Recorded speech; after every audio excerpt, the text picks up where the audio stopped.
대한민국의 운명을 이야기할 때 가끔 한국 사람들이 쓰는 뮌헨 회담 때 체코슬로바키아가 희생된 사례를 드는 사람들이 많습니다. 그때 영국의 챔블레인, 프랑스의 달라디에 이런 사람들이 체코슬로바키아를 희생시켜서 독일에 넘겨주고 평화를 얻었다고 생각했는데 그게 착각이었고 그 다음 해 딱 1년 뒤에 2차 세계대전이 터졌다. 그래서 이 침략자, 독재적 침략자에 대해서는 유화 정책을 쓰면 안 된다 하는 교훈으로 삼는 경우입니다. 이게 1930년대, 40년대, 50년대 이 2차 세계대전을 경험한 세대의 머리에는 꽉 박혀 있는 일종의 그 고정관념이 됐습니다. 이 고정관념에 덕을 본 나라가 바로 대한민국입니다. 왜냐?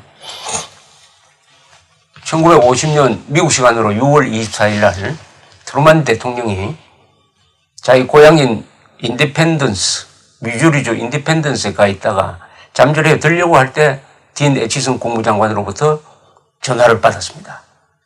각하 불행한 소식입니다. 공산군이 38도선 전역에 걸쳐서 남침했습니다. 이 보고를 받자마자 트루만 대통령은 화를 벌컥 내면서 욕설을 하고는 선 오브 비치라는 욕을 하고는 그자들을 가만 안 두겠다라고 화를 냈습니다. 그때 트루만 대통령은 무슨 생각을 했느냐? 뮌헨의 굴욕을 생각했다는 것입니다. 회고록에서 그렇게 적고 있습니다. 그 소식에 접하자마자 뇌리에 스치고 지나가는 것은 이 자유진영의 국가들이 히틀러의 공갈에 못 이겨서 계속 유화정책만 펴다가 결국 2차 세계대전을 불러들였다. 지금 공산당이 똑같은 수법으로 스탈린이 우리의 의지를 테스트하고 있다. 즉 한국을 침략하는 걸 여기서 선을 꺼서 막지 않으면은 그 뒤에 대만도 먹어치우려고 하고 유럽을 침공하게 될 것이다. 여기서 선을 그어야 한다 하는 생각을 그 순간 딱 굳혔다는 것입니다. 그래서 그 다음날 워싱턴으로 돌아와서 회의를 소집을 합니다.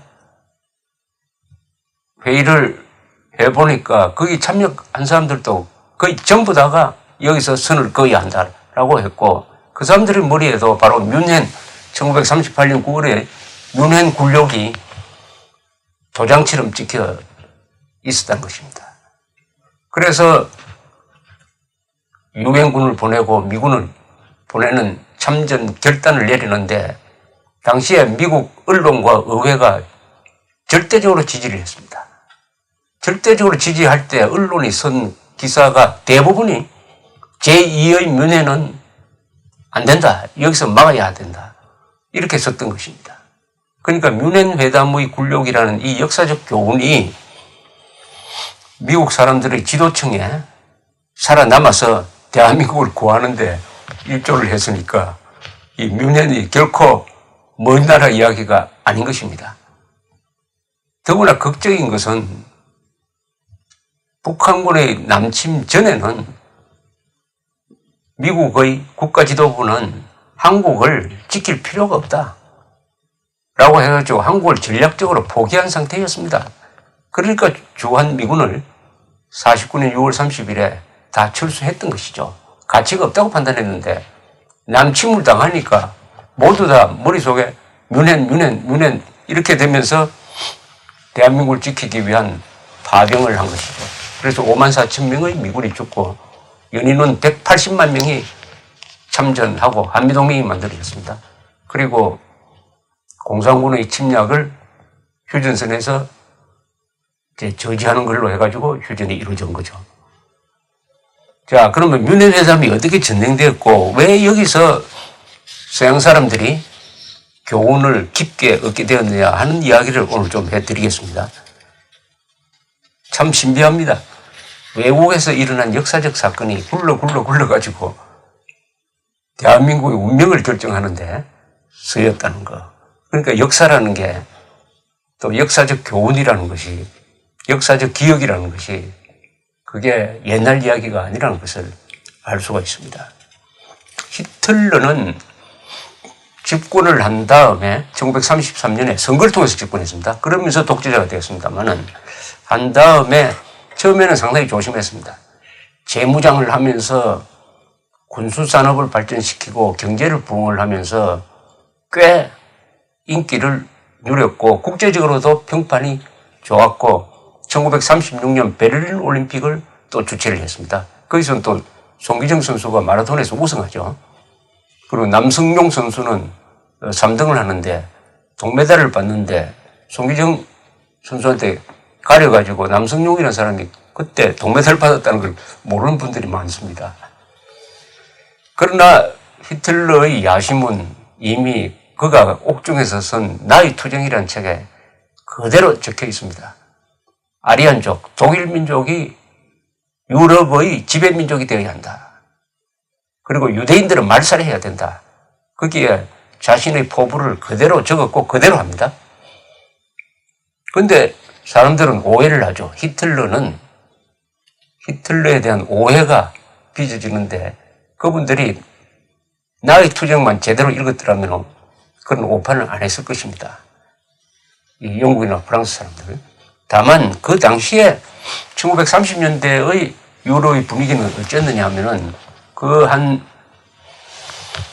20년 전에 있었던 1차 세계대전의 기억이 너무나 생생했습니다. 1차 세계대전은 주전장이 프랑스와 독일 국경지대, 흔히 서부전선이라고 하는데 서부전선에서 일어났는데 참호전을 주로 하였고 주로 기관총을 동원한 무자비한 살육전을 했는데 한 100m 전진하는데 10,000명씩 죽고 이랬습니다. 소모전이었습니다. 나중에 독가스를 씁니다. 베르당 전투는 상방이 죽고 다친 사람이 한 80만 명 됐습니다. 하루에 몇만 명씩 죽었습니다. 프랑스 20대의 40%가 죽었습니다. 그 기억이 너무나 끔찍해가지고 전쟁은 피했으면 좋겠다 하는 어떤 집단적인 분위기가 있었습니다. 그건 충분히 우리가 이해할 수가 있습니다. 프랑스가 한 200만 명이 죽었습니다. 주로 20대에서 죽었어요. 한 세대가 그냥 지워진 거죠. 영국은 그 정도는 아니지만 어쨌든 피하고 싶었습니다. 그 분위기 속에서 히틀러가 앙심을 품고 히틀러의 생각은 뭐냐면 1차 세계대전 때 독일이 진 것은 무력으로 진 것이 아니고 공산주의자와 유대인들이 등 뒤에서 칼로 찔렀다. 사보타지해서 졌다. 이런 앙심을 품고 있었습니다. 히틀러 자신이 하사로서 참전해가지고 독가스를 맞아가지고 실명 상태로 몇 달 있었습니다. 실명 상태로 누워 있으면서 내가 눈을 뜨기만 하면은 유대인들을 반드시 복수하겠다는 그런 결심을 했다고 합니다. 그래서 나치당을 만들어가지고 아리안 우월주의를 내세우면서 집권한 다음에 일종의 은인자중 하다가 36년부터 군사력이 이제 재건되니까 36년부터 모험 정책을 펴는데 1936년 3월에 베르사유 조약에 의해서 독일군은 라인란트라는 지역에는 군대를 보내지 못하게 돼 있었습니다.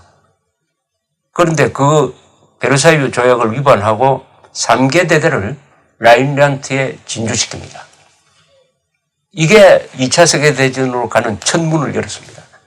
그때 프랑스는 한 100개 사단을 가지고 있었어요. 만약 프랑스가 이거는 조약 위반이다 해가지고 한 1개 사단만 보내버렸더라면은 히틀러는 금방 3개 대대를 빼게 돼 있었습니다. 그러면은 당시에 히틀러에 대해서 불만이 많던 독일 장교단이 들고 일어나가지고 히틀러를 쫓아내는 계획까지 세워져 있었어요. 그런데 놀랍게도 프랑스가 명백한 베르사유 조약 위반을 보고도 군사 동원을 안 하는 거예요. 1개 사단만 동원해도 되는데 안 하고 영국을 끌어들이려고 합니다. 영국한테 가가지고 우리 같이 공동 대응을 하자. 이렇게 하니까 영국은 그 정도 문제 가지고 내가 프랑스와 손잡고 또 전쟁을 할 수가 있느냐? 안 하겠다 해버립니다. 그러니까 영국의 도움이 없으니까 프랑스는 그냥 가만히 있어버립니다. 묵인해버립니다. 여기서 결정적인 실수가 났어요. 물론 프랑스는 이유가 있습니다. 이 정도 가지고 또 전쟁을 해야 되느냐. 또 아직도 군사력이 좀 취약하다. 이유를 대려면은, 안 하는 이유를 대려면은 수많은 이유를 댈 수가 있습니다. 그러나 객관적으로는 그때 프랑스가 조약 위반이다 해가지고 군사를 동원해서 저지를 했으면은 히틀러는 붕괴되었을 가능성이 많습니다. 역사의 결정적 순간을 하나 넘기는 순간이 됐습니다. 그때부터 히틀러는 자신하기 시작했습니다. 자신의 모험 정책이 먹혀들 것이다. 히틀러는 프랑스의 신문, 영화 이런 동향에 아주 관심이 많았습니다.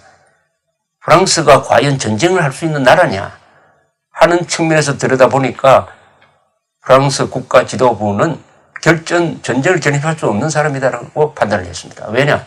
그때 프랑스는 좌우 대결이 심했습니다.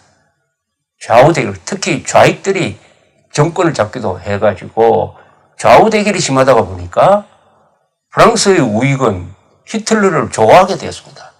좌익보다도는 히틀러가 더 좋다는 사람도 많았습니다. 이런 틈새를 불리면서 드디어 1938년에 히틀러는 같은 독일 민족이라고 해가지고 오스트리아를 그냥 합병해버립니다. 오스트리아. 원래 히틀러는 고향이 오스트리아죠. 오스트리아에서 났습니다. 오스트리아에서 났습니다.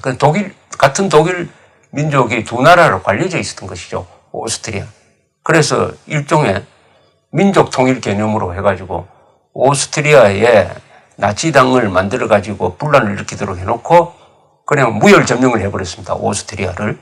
그게 1938년입니다. 여기에 대해서도 유럽이 그냥 가만히 별로 구경만 하고 있었습니다. 아마 같은 민족이니까 오스트리아를 합병한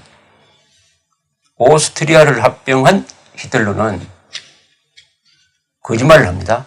이게 마지막이다. 앞으로는 다른 데 별 관심 없다. 이렇게 안심시켜 놓고는 이제는 표적을 어디에 두느냐.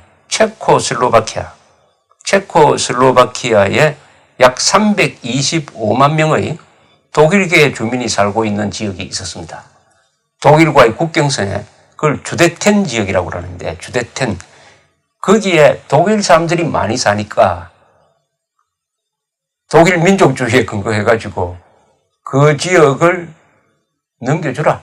우리한테 넘겨주라고 이제 체코슬로바키아를 협박하기 시작합니다.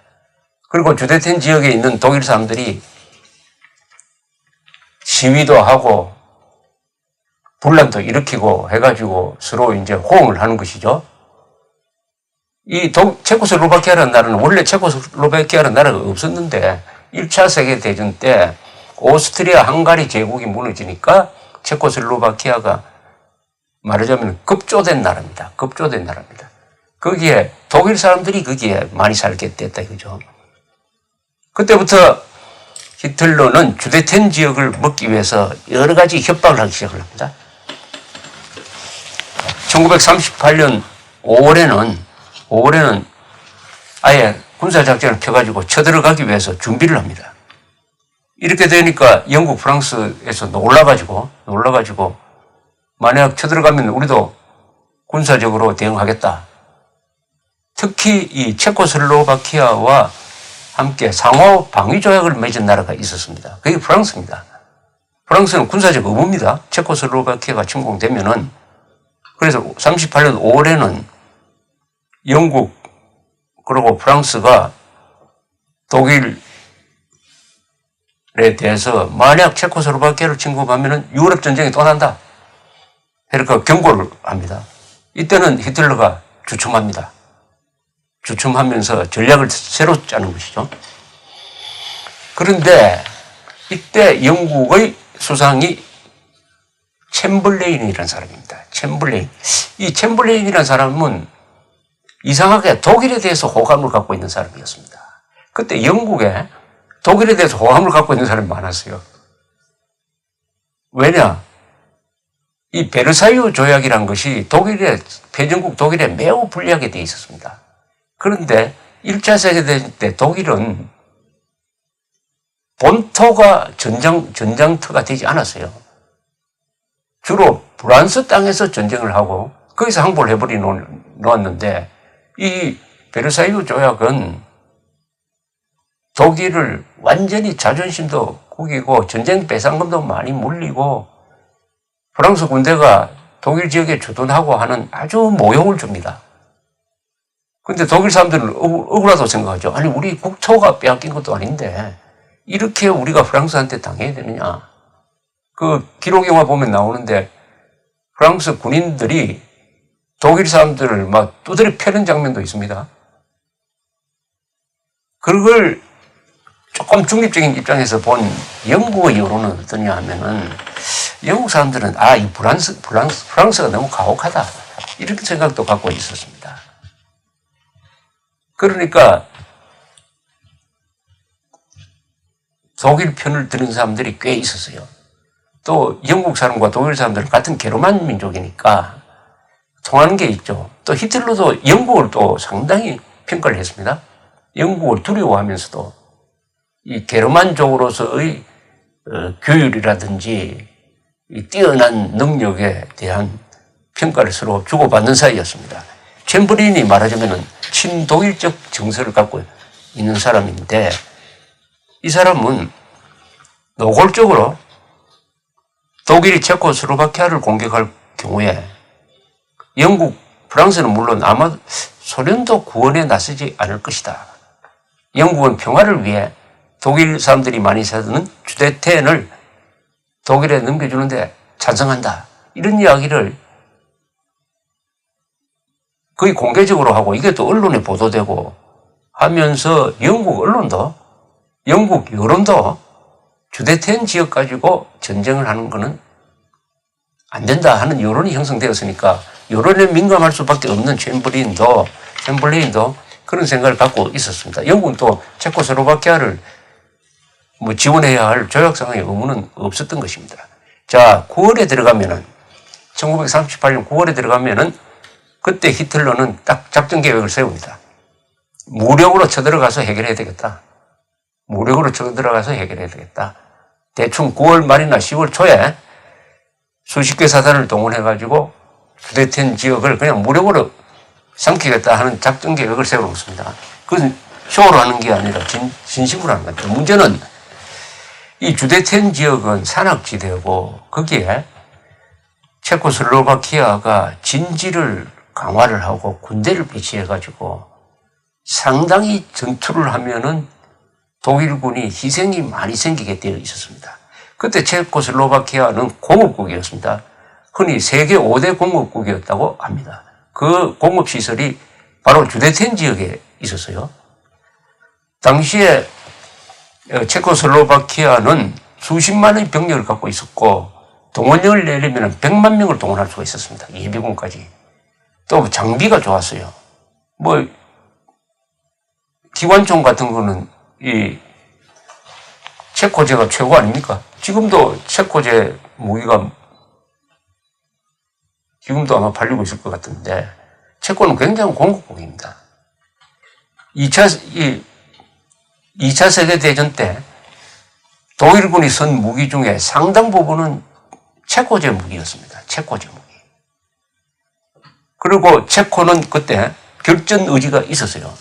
정부도 독일군이 쳐들어오면은 결사항전한다는 결전 의지를 갖고 있었습니다. 그때 만약 전쟁을 했더라면 아마 독일군 상당히 큰 피해를 보고 그래서 그 뒤에 폴란드를 쳐들어간다든지 하는 모험 정책이 제대로 되지 않았을 가능성이 있습니다. 자, 이렇게 되니까 이제 전쟁이 다가온다 하니까 이제는 영국이 나섭니다. 프랑스도 나서는데 프랑스는 일찌감치 일찌감치 체코슬로바키아에 이렇게 통보를 합니다. 주데텐은 독일 사람들 많이 사니까 그 독일에 넘겨줘야 되고, 주데텐 지역을 가지고 전쟁이 일어나면은 우리는 조약상의 의무는 있지만은 군대를 보내가지고 체코를 도울 수는 없다. 이렇게 미리 내부 방침을 정해버립니다.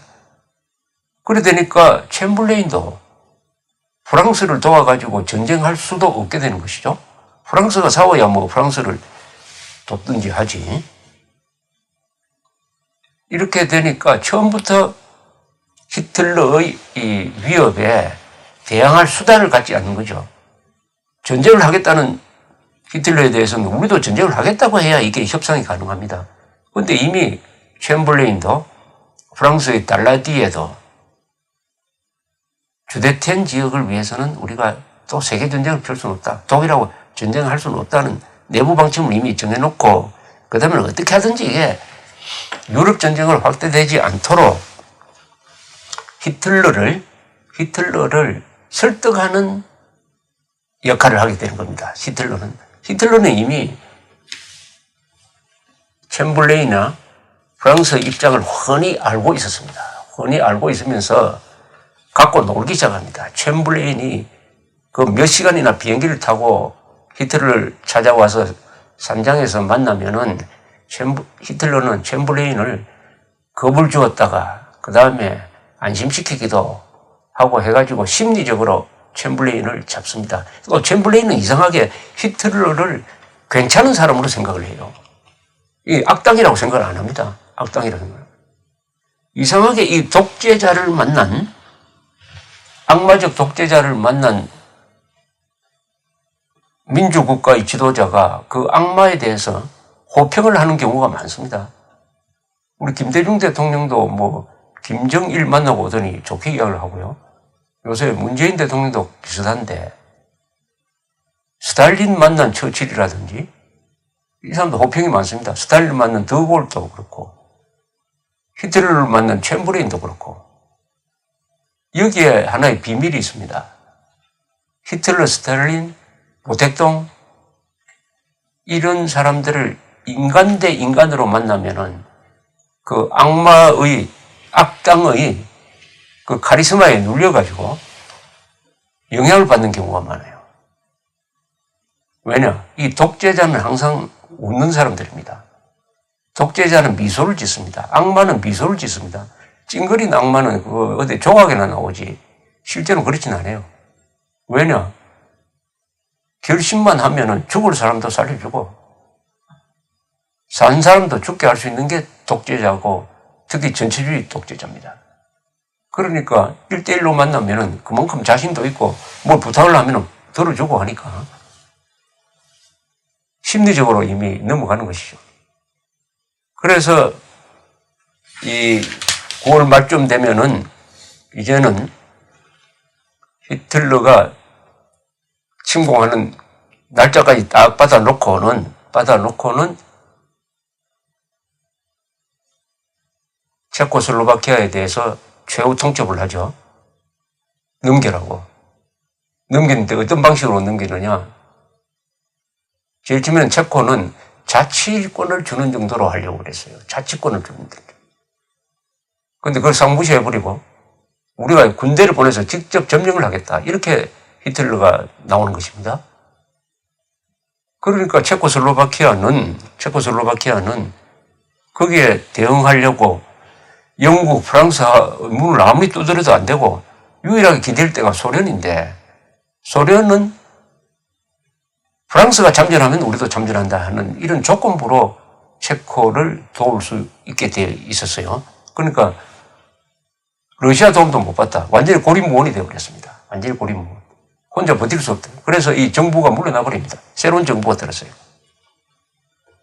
그래서 히틀러가 군사력을 동원해서 쳐들어가는 거, 이거는 좀 곤란하다. 해가지고 그쯤 되면은 영국, 프랑스도 좋다. 우리도 군사적으로 점령하는 거는 묵과할 수 없다. 해가지고 전쟁 준비를 합니다. 그래서 9월 말쯤 되면은 또 세계 전쟁이 또 벌어지겠구나 하는 전운이 감돌게 됩니다. 이때 끼어든 사람이 한 사람이 있어요. 무솔리니. 무솔리니가 구경하다가 회담합시다 해가지고 제안을 합니다. 뮌헨에서 회담합시다. 뮌헨에서 회담을 합시다. 그래서 유명한 뮌헨 협정이 만들어지는 것이죠. 9월 29일 뮌헨에서 영국, 프랑스, 독일, 이탈리아 회담이 이루어집니다. 회담이 진행되는 동안 체코슬로바키아 대표는 그 옆방에서 자신들의 운명이 결정되는 것을 기다려야만 했습니다. 체코슬로바키아에 물어보지도 않고 강대국들이 전쟁을 피한다는 명분으로 체코슬로바키아를 포기하는 합의를 하게 됩니다. 그 합의라는 건 뭡니까? 주데텐 지역에 독일이 들어간다. 독일군이 군사적으로 점령을 한다. 10월 초까지 다 비워라. 이겁니다. 그렇게 하면은 그 뒤부터는 체코슬로바키아의 국경을 존중을 하고 체코슬로바키아는 국가로서 보존시킨다. 이게 프랑스, 영국의 희망사항이었는데 히틀러는 그게 동의 안 하지 않습니다. 그 뒤의 운명에 대해서는 약속을 하지 않아요. 어쨌든 사국회담에서 히틀러의 체코슬로바키아 진주, 주데텐 지역의 독일 한량이 결정되면서 앞으로는 전쟁 안 하기로 한다. 이런 합의가 영국과 프랑스 사이에 맺어집니다. 그 문서는 이렇게 되어 있습니다. 영국과, 그러니까 챔블레인과 히틀러가 서명한 문서입니다. 우리 독일 총통 겸 총리와 영국 총리는 오늘 회합하여 영국과 독일의 문제는 양국과 유럽에 있어서 제1급의 중요성을 가진다고 인정하는 데 의견의 일치를 보았다. 우리는 어젯밤 서명된 협정과 영독 해군 협정을 다시는 전쟁을 하지 않는다고 양 국민이 희고하는 상징이라고 인정한다. 우리는 양국에 관한 모든 문제를 협의를 통해서 해결하겠다고 결의한다. 의견 대립의 근원이 될 수 있는 것을 제거하기 위한 노력을 계속하여 유럽 평화 확보에 기여할 것을 결의한다.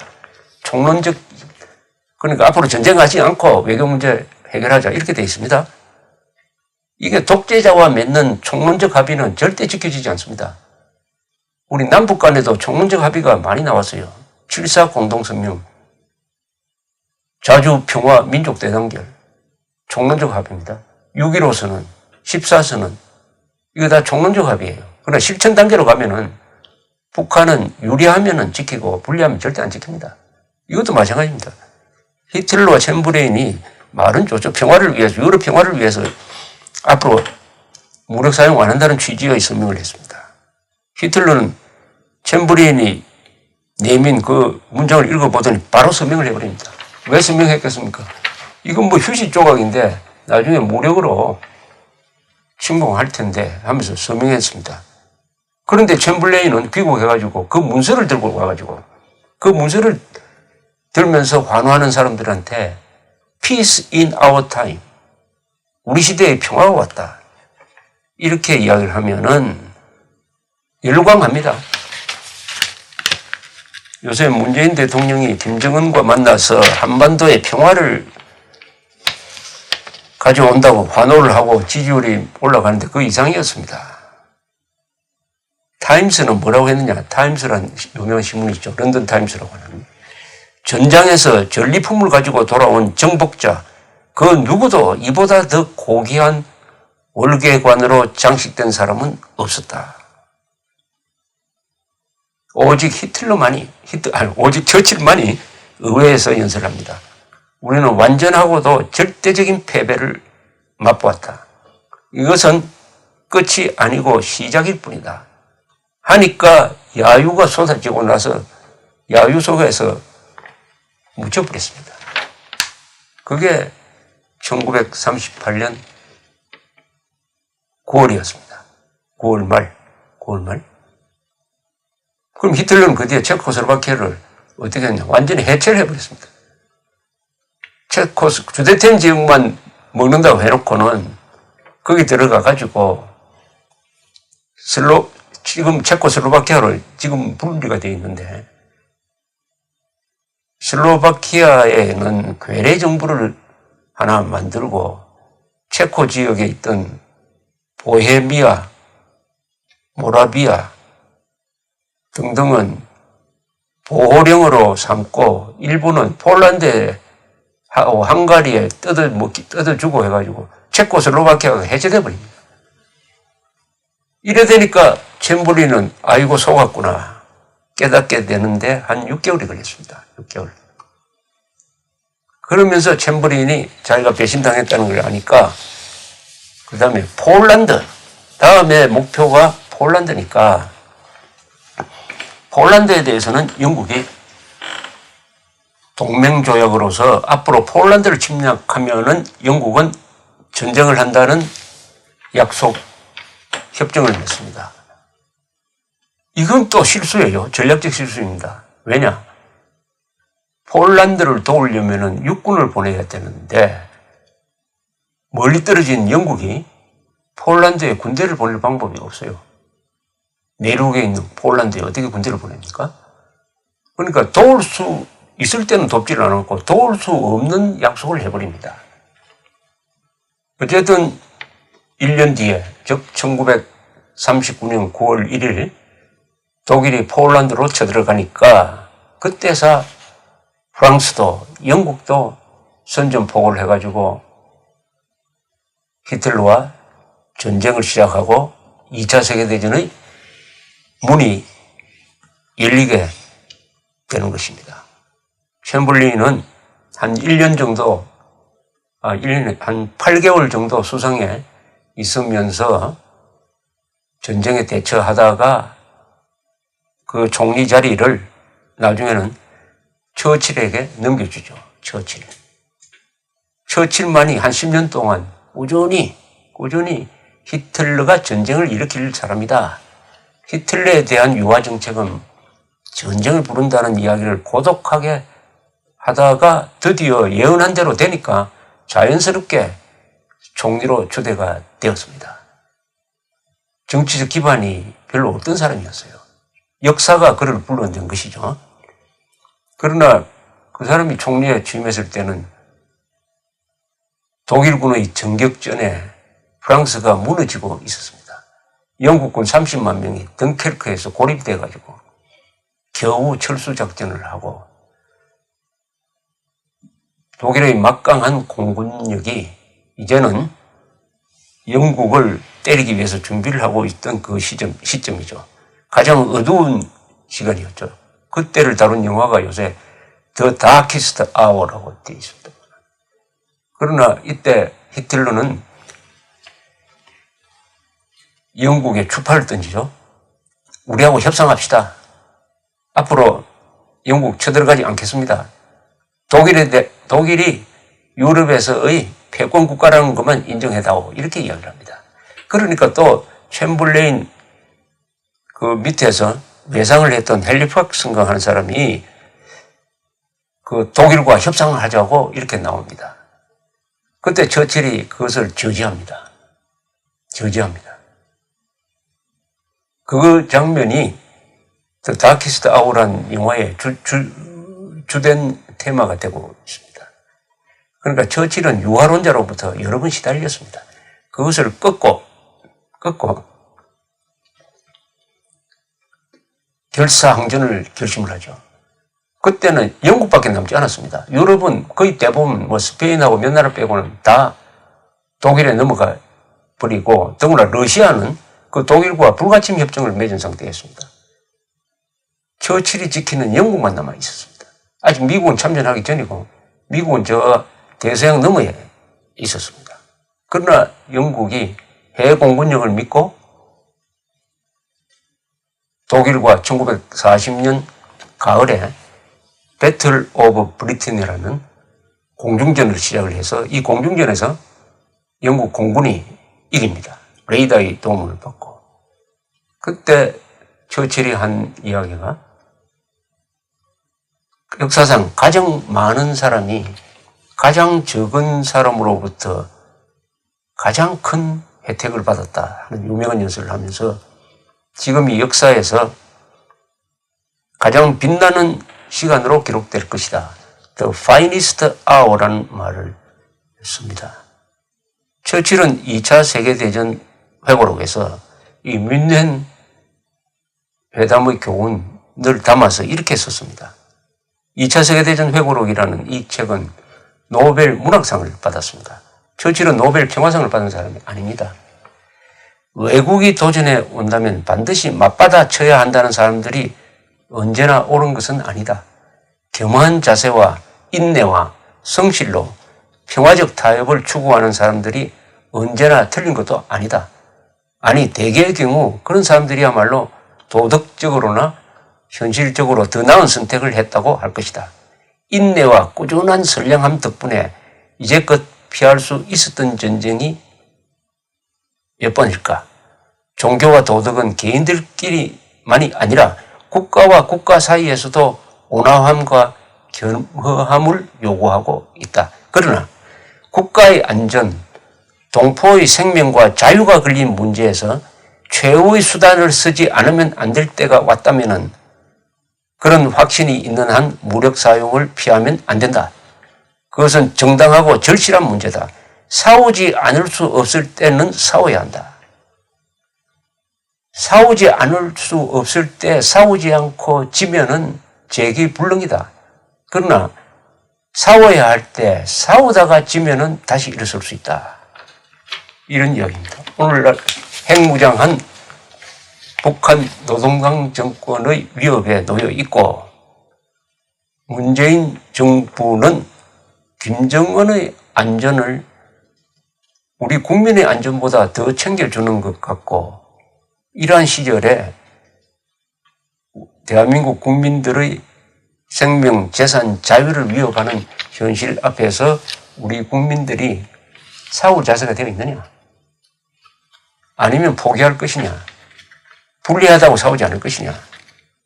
처칠의 이야기대로 싸우지 않으면 안 될 때는 싸워야 한다. 싸우지 않을 수 없을 때 싸우지 않고 항복해버리면 끝이다. 그러나 싸워서 졌을 경우에는 다시 일어날 수 있다는 교훈을 한번 되새겨 봅니다. 감사합니다.